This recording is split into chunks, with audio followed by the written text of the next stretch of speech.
On passe maintenant à l'un des phénomènes de société qui agite légèrement l'époque, le phénomène des listes et même des to-do list. On recense, on énumère, on classe pour ne pas oublier, le plus souvent pour progresser aussi, parfois des listes absurdes aux listes graves, des listes de répliques de Jean-Claude Van Damme, des listes de disparus, des listes électorales ou des listes de noms de fleurs. Bref, le phénomène prend partout. Il prend également en Israël. Le film français La liste de mes envies est sur les écrans ce mois-ci. Il fait écho à un autre succès lié aux listes, c'est le livre The List. Et nous sommes très contents de recevoir Yuval Abramovitz, écrivain, journaliste. Bonjour, merci d'être sur ce plateau. Yuval, vous aviez un blog qui s'appelait The List et c'est devenu un livre, un best-seller, vraiment littéralement un best-seller. Qu'est-ce qui s'est passé et comment vous avez commencé ?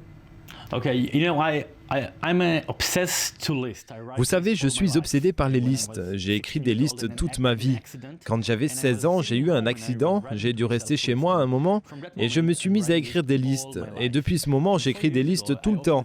Il y a 4 ans, j'ai créé un blog dans lequel j'ai publié en hébreu et en anglais 10 choses que je veux accomplir en 400 jours. Je les ai aussi postées sur Facebook et sur Twitter. Et le lendemain, j'ai reçu des mails des 4 coins du monde, de France, d'Iran, d'Irak, de Norvège, des États-Unis, d'Australie, de partout. Les gens me disaient « Je peux t'aider, je connais quelqu'un qui connaît quelqu'un ». Et là, j'ai compris qu'on ne doit pas seulement écrire des listes, on doit aussi exprimer nos rêves, les crier haut et fort, les partager. Alors justement, ça c'est votre spécificité, c'est marqué « shout out your dream ». Ça veut dire qu'il faut exprimer, il faut dire les choses. Qu'est-ce que c'est que cette différence-là ? Je vais vous raconter une histoire. Il y a quelques années, je me promenais à Tel Aviv avec ma fille et elle marmonnait quelque chose. Je lui ai demandé si tout allait bien et elle a répondu que oui, c'est juste qu'elle avait vu une étoile filante, alors elle faisait un vœu. Je lui ai demandé quel était son vœu et que m'a-t-elle répondu ? Elle ne peut pas le dire. Exactement, je ne peux pas te le dire parce que sinon, ça n'arrivera jamais. C'est ce qu'on croit, si on dévoile nos vœux, nos rêves, ils ne se réaliseront pas. Mais ce n'est pas vrai, on doit partager nos rêves. Par exemple, je veux publier mon livre en français. Je cherche un éditeur en France et je le dis. Et voilà, peut-être que quelqu'un me verra en France. Et c'est vrai, je cherche vraiment un éditeur en France qui voudra de traduire mon livre.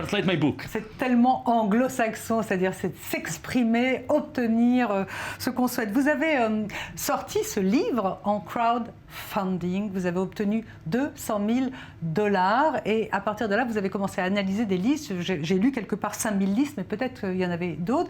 Quelles sont les listes que vous avez étudiées pour faire votre livre ? J'ai appris tant de choses. D'abord, tout le monde veut être plus mince, tout le monde veut maigrir.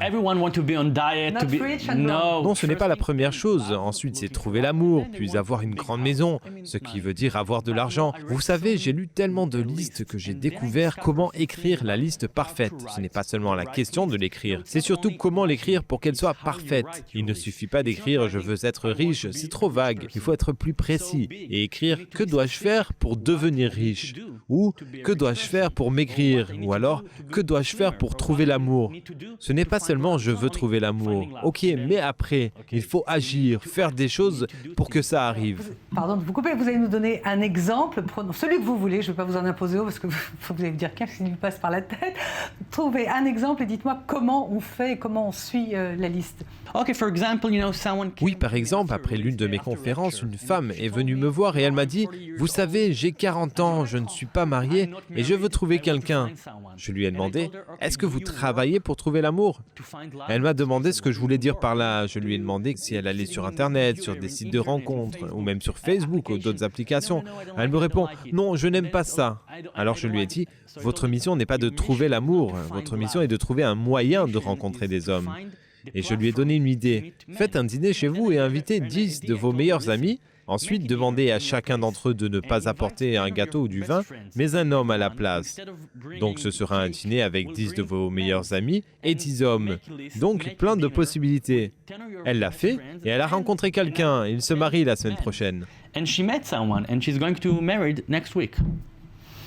Comme c'est beau, si toute la vie pouvait s'organiser comme ça, c'est très bien. Donc, ma question suivante, elle est un peu liée à cette petite réticence que j'ai. Où est la limite entre le charlatanisme, on va dire, et la méthode réelle pour faire que sa vie soit mieux ? Well, again, Eh bien, vous savez, j'ai fait des recherches. J'ai écrit dans mon blog pendant 4 ans. Et comme vous l'avez dit tout à l'heure, j'ai lu tant de listes venues du monde entier que j'ai réussi à élaborer la façon de bien écrire une liste. Et je pense que le vrai message de mon livre n'est pas seulement d'écrire des listes, mais vraiment de crier ses rêves. D'utiliser Facebook et Twitter, pas seulement pour dire que vous n'aimez pas tel président ou tel restaurant, d'utiliser les réseaux sociaux pour demander aux autres de vous aider. Je le fais tous les jours, je demande de l'aide pour moi ou pour d'autres personnes et ça marche. Tous les jours, je reçois une centaine de mails d'un peu partout, des gens qui ont lu mon livre ou qui ont assisté à une conférence et dont la vie a changé parce qu'ils ont fait quelque chose. Ils ne pensent pas seulement, ils agissent. They're acting, they're doing stuff.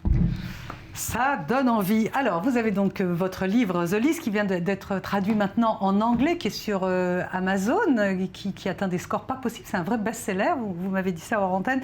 Yuval, vous êtes israélien. Est-ce que par hasard, vous auriez envie de faire une liste, peut-être pour arranger la situation de votre pays avec ses voisins ? Eh bien, l'un de mes rêves est de faire partie du gouvernement un jour, ministre de la Culture ou quelque chose comme ça. Mais je pense, et je le dis dans mon livre, que chaque pays, chaque gouvernement doit écrire une liste et le partager avec les citoyens. Must write a list and share it with the citizens. Ça s'appelle généralement un programme, mais bon, en France, en tout cas, on appelle ça un programme électoral. But not, everyone is promised before the election. Oui, mais je ne parle pas seulement de promesses avant les élections. Je parle d'une liste après, quand la personne est élue président ou Premier ministre. Ils doivent partager leurs rêves avec leurs citoyens et peut-être simplement leur demander de les aider. Si un jour je siège à la Knesset, le Parlement israélien, je ferai une liste et je la partagerai avec les citoyens. Et je pense vraiment que nous avons le pouvoir parce qu'on est tellement nombreux, nous sommes des millions. C'est plus fort qu'une seule personne, qu'un Premier ministre. Je pense aussi que la situation serait meilleure si nous partagions nos rêves avec les Palestiniens, par exemple, et qu'ils partagent leurs rêves avec nous. Parce qu'une fois encore, nous sommes pareils. J'ai découvert que peu importe le pays où l'on vit, qu'on soit adulte ou enfant, on a tous les mêmes rêves. Men, women, children, if you have money, if you don't have money, we have the same dreams. Dernière question, on va quitter la sphère politique et on parler un peu de philosophie. Qu'est-ce que vous faites du hasard ? Qu'est-ce que vous faites de Dieu, si on est tous les propres acteurs de sa propre vie ? As a Jewish, I believe in God. En tant que juif, je crois en Dieu, mais je crois aussi que notre vie est entre nos mains. À chaque fois, on me dit « Vous avez de la chance, votre livre est un succès. » Mais vous savez, je travaille tellement dur et c'est pour ça que ça arrive. Tout peut nous arriver, et particulièrement de nos jours. Le monde est si petit. Je suis ici sur ce plateau à Tel Aviv et des gens peuvent nous voir en France et partout ailleurs.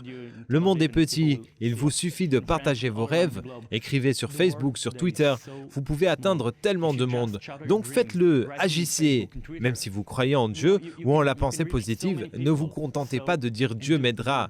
Aidez-vous vous-même. If you believe in God and in positive thinking, don't say, well, God will help me. You will help yourself. Merci beaucoup Yuval Abramovitch. Donc ça s'appelle The List et c'est sorti en hébreu, en anglais. On vous souhaite, puisque vous l'avez dit, que ça sorte en français. I hope so. Je l'espère. Merci.